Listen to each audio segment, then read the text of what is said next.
très dur, mais totalement justifié. Sophie Mette, pour les démocrates. Merci, Monsieur le Président. Monsieur le Président du Haut Conseil, à la lecture de votre avis relatif au PLF pour 2025, je crois qu'un élément fondamental a ressurgi, c'est la résilience de notre économie. Notre croissance est robuste en 2024 et le sera en 2025, tandis que le niveau d'inflation est désormais maîtrisé. C'est sur ces fondamentaux que nous devrons nous baser pour réussir à redresser efficacement nos finances publiques. Je relève toutefois que vous jugez la prévision de croissance du gouvernement un peu optimiste, compte tenu des mesures d'effort en dépenses et en recettes.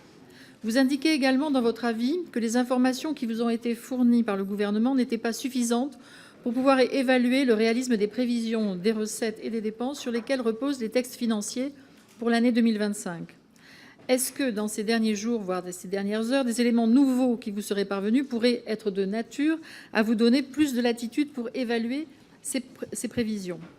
Dans votre avis, vous vous prononcez également sur l'économie allemande.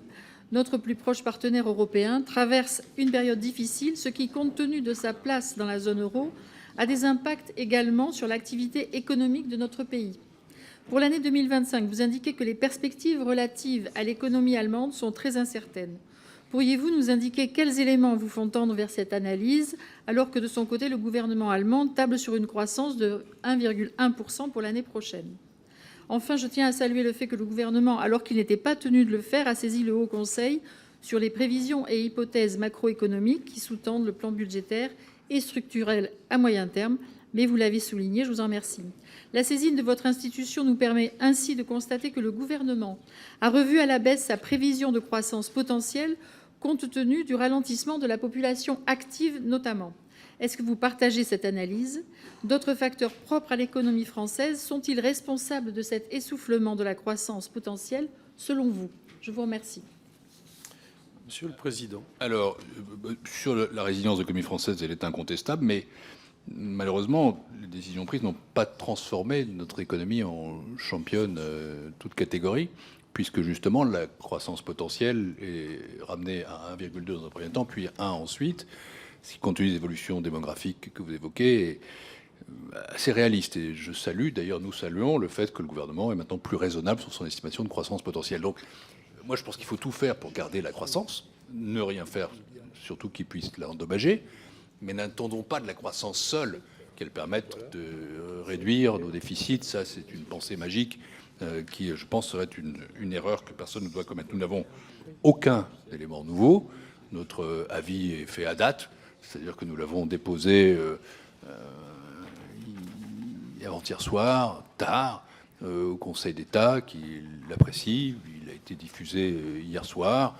Il comprend les éléments que nous avons, mais vous allez en avoir d'autres, puisque les ministres, il faut vous dire des choses plus précises, j'imagine, je l'espère, que celles qui nous ont été dites. Ce n'est pas non plus illogique, c'est un processus qui se fait, même si nous aurions aimé plus d'informations quand même. Et je dois dire au passage que j'ai demandé un certain nombre d'éléments au gouvernement qui ne me les a pas donnés. Je pense que c'est une erreur que de ne pas le faire. Par exemple, nous n'avons pas eu exactement les mêmes informations que vous avez fini par avoir, mais vous avez mis du temps, Monsieur le Président. Vous parlez des problèmes démocratiques, beaucoup de temps, et on n'a pas tout eu.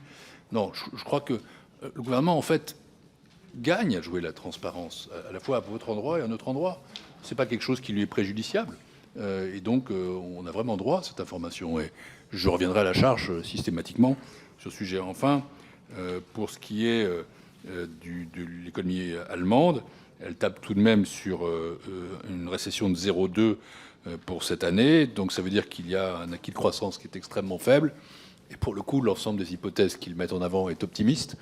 Je rappelle que c'est la 3e année de suite qu'ils annoncent la reprise, d'où quand même de notre part de la prudence. Oui.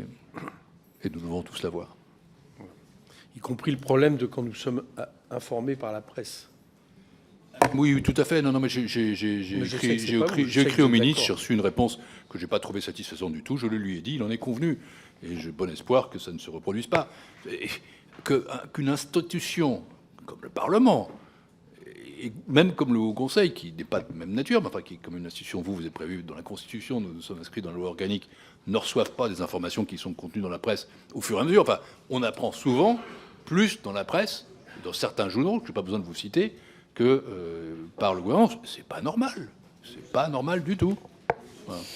Mais j'ai dit, Nicolas, je vous dis commencer par vous, monsieur le